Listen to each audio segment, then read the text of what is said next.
ಹಬ್ಬ ಸಾಕಾಗಿ ಹೋಯ್ತು ಮಾರೈತಿ. ಓಹೋ, ಸ್ನಾನ ಮಾಡಿದ್ರು ಸುಸ್ತಾಗುತ್ತಾ ನಿಮ್ಗೆ?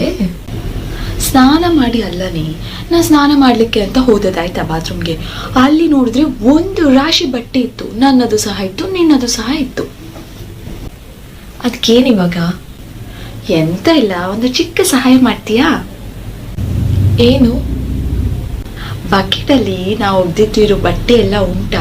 ಆ ಬಟ್ಟೆನೆಲ್ಲ ಸ್ವಲ್ಪ ತೆಕೊಂಡು ಹೋಗಿ ಹೊರಗಡೆ ಬಲ್ಲಿಗೆ ಹಾಕಿ ಬರ್ತೀಯಾ? ಅಲ್ಲಿಗೆ ಹಾಕಿ ಬರ್ಬೇಕಾ? ಇದೇನು ವಿಚಿತ್ರ ನೋಡಿದು. ಇರು, ಹಾಕ್ಬಿಟ್ಟು ಬರ್ತೀನಿ. ಇನ್ನು ಆಮೇಲೆ ಫುಲ್ ಟೀ ನನ್ನ ತಲೆ ತಿಂತಾ ಇರ್ತೀನಿ.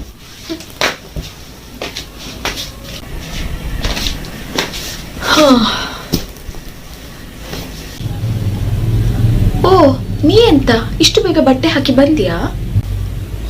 ಅದ್ರಲ್ಲೇನಿದೆ, ಹೋದೆ ಹಾಕ್ದೆ ಬಂದೆ. ನೋಡ್ಬೇಕಾ ಅಂತ. ನೀ ಎಂತ ಹಾಕಿದ್ಯಾ, ನೀರ್ ಸರಿ ಹಿಂಡಿದ್ಯಾ ಇಲ್ವಾ? ನಾ ಹೋಗಿ ನೋಡಿ ಬರ್ತೀನಿ. A few moments later. ಅಲ್ಲಿ ಬಟ್ಟೆ ಇಲ್ಲ, ನೀನು ಎಲ್ಲಿ ಹಾಕಿ ಬಂದೆ ನೀನು? ನೀನೆ ಹೇಳ್ದೆ ಅಲ್ವೇನೆ ಬಲ್ಲೆಗೆ ಹೋಗ್ಬಿಟ್ಟು ಹಾಕ್ಬಿಟ್ ಬಾ ಅಂತ. ಅಲ್ಲಿ ಹಿಂದ್ಗಡೆ ಮನೆ ಫುಲ್ ಸುತ್ತ ಬಲ್ಲೆ ಇದೆಯಲ್ಲ, ನೀನೆ ತೋರಿಸ್ತಿದ್ದಲ್ಲ, ಆ ಬಲ್ಲೆಗೆ ಹೋಗಿ ಹಾಕ್ಬಿಟ್ ಬಂದೆ. ನನ್ಗೂ ಅರ್ಥ ಆಗುತ್ತಮ್ಮ ನಿಮ್ ಭಾಷೆ. ಅಯ್ಯೋ ದೇವಾ, ಬಲ್ ಅಂದ್ರೆ ದಾರ. ನಮ್ಮ ಭಾಷೆಯಲ್ಲಿ ದಾರಕ್ಕೆ ಬಲ್ ಅಂತ ಹೇಳ್ತಾರೆ. ನನ್ನ ಬಟ್ಟೆನೆಲ್ಲ ಅಲ್ಲಿ ಹಾಕಿ ಲಗಡಿ ತೆಗೆದ್ಲು.